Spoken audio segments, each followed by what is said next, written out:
بسم الله الرحمن الرحيم. أعوذ بالله من الشيطان الرجيم. قال الله تعالى: فأما من أعطى واتقى وصدق بالحسنى فسنيسره لليسرى وأما من بخل واستغنى وكذب بالحسنى فسنيسره للعسرى وما يغني عنه ماله إذا تردى. قول الله عز وجل: فأما من أعطى واتقى. أما حرف يفيد التقسيم، وأعطى يعني ما أمر الله عز وجل به، وصدق بالحسنى يعني صدق بأن الله سيخلف عليه ما أعطاه وما أنفقه. ولذلك أخبر النبي صلى الله عليه وسلم عن هذا الشيء بقوله: ما من يوم يصبح العباد فيه إلا ملكان ينزلان فيقول أحدهما: اللهم أعط منفقا خلفا، ويقول الآخر: اللهم أعط ممسكا تلفا. والحديث صحيح رواه البخاري ومسلم. لا شك أن المؤمن يصدق بهذا الوعد، ينفق ابتغاء ما عند الله عز وجل. ولذلك قال الله: فسنيسره لليسرى، أي جزاء عمله. وذلك أن الحسنة تجر أختها وتقول: أختي أختي. ونيسره يعني نسهل له تيسير أموره الدنيوية والأخروية، فيجد الطاعات سهلة عليه، ويجد الخير منحدرا عليه. ولا يلزم أن يكون الخير الكثرة في المال، بل المقصود البركة ولو كان قليلا. فغنى القلب والرضا بما أعطى الله يعني يعتبر شيء عظيم ومنة من الله عز وجل. وأما من بخل واستغنى، هذا هو المقابل لمن أعطى واتقى. بخل بما يجب عليه أن يخرجه من الزكاة ومن النفقات الواجبة، واستغنى عن ربه بماله الذي بخل به، فأعرض عن الشرع وخالف أمر الله.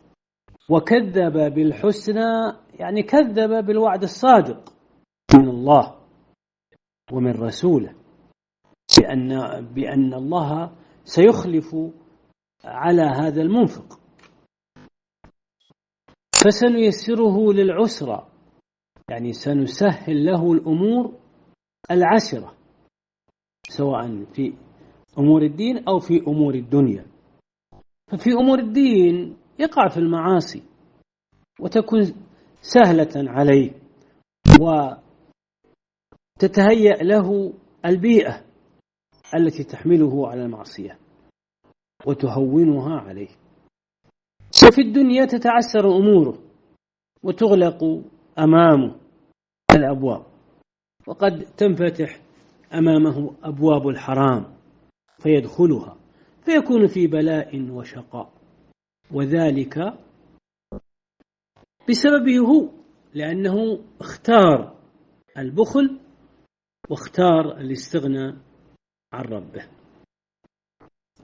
كما قال تعالى في آية أخرى: ونقلب أفئدتهم وأبصارهم كما لم يؤمنوا به أول مرة. وقول الله: وما يغني عنه ماله إذا تردى. ما معناها لن يغني عنه ماله شيئا إذا هلك، لن يغني عنه ماله شيئا إذا هلك.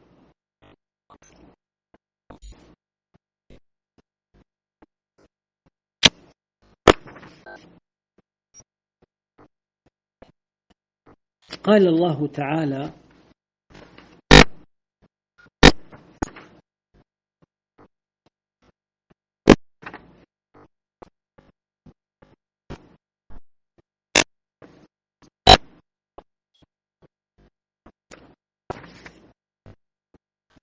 قال الله تعالى: إن علينا للهدى وإن لنا للآخرة والأولى.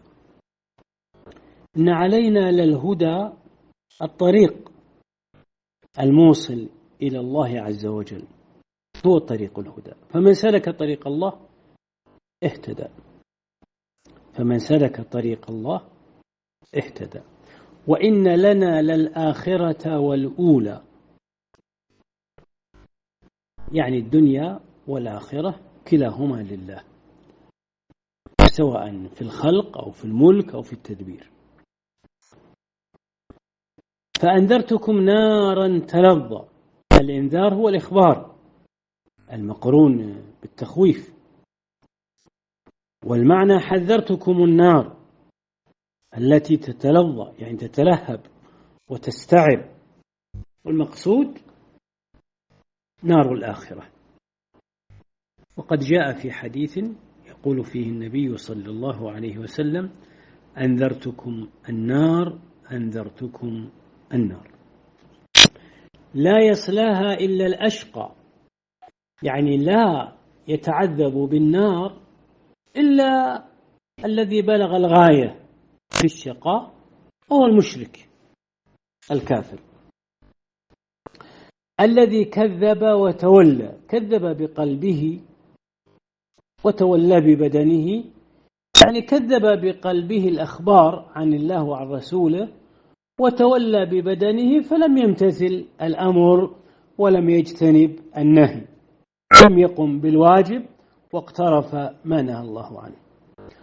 وسيجنبها الأتقى، يعني سيبعد عن النار التقي، وهو الذي يؤتي ماله يتزكى، يخرج ماله في سبيل الله عز وجل. ويتزكى يشمل زكاة النفس ويشمل زكاة المال. فتزكية النفس تزكيتها من المعصية، تزكيتها من المعصية. والمال نعلم أنه تجب فيه الزكاة إذا كان نصابا وحال عليه الحول. يؤتي ماله، يعني هذا الإيتاء يشمل الواجب ويشمل المستحب. فالسابقون بالخيرات لا يقتصرون على الواجب، بل يتسابقون إلى المستحبات أيضا. وما لأحد عنده من نعمة تجزى، يعني إخراجه، يعني أن إخراجه لماله ليس لرد نعمة سابقة، يعني ليس لأحد عليه منه، لكن يخرج هذا المال وهو خالص لله عز وجل، إلا ابتغاء وجه ربه الأعلى. الأعلى صاحب العلو المعنوي والذاتي. فالعلو المعنوي يعني أن الله عز وجل عال بصفاته على خلقه، والذاتي أن الله عز وجل فوق جميع خلقه، فليس فوق الله شيء. ولسوف يرضى، اللام هذه مؤكدة، يعني جزما وحقا سوف يرضى، أي سيحصل له الرضا بما يعطيه الله عز وجل في الجنة من الخيرات ومن النعيم المقيم، كما ورد في الحديث القدسي: أعددت لعباد الصالحين ما لا عين رأت ولا أذن سمعت ولا خطر على قلب بشر. والله أسأل أن يتقبل مني ومنكم ومن جميع المسلمين، والله أعلم. وصلى الله وسلم وبارك على عبده ورسوله نبينا محمد وعلى آله وأصحابه أجمعين.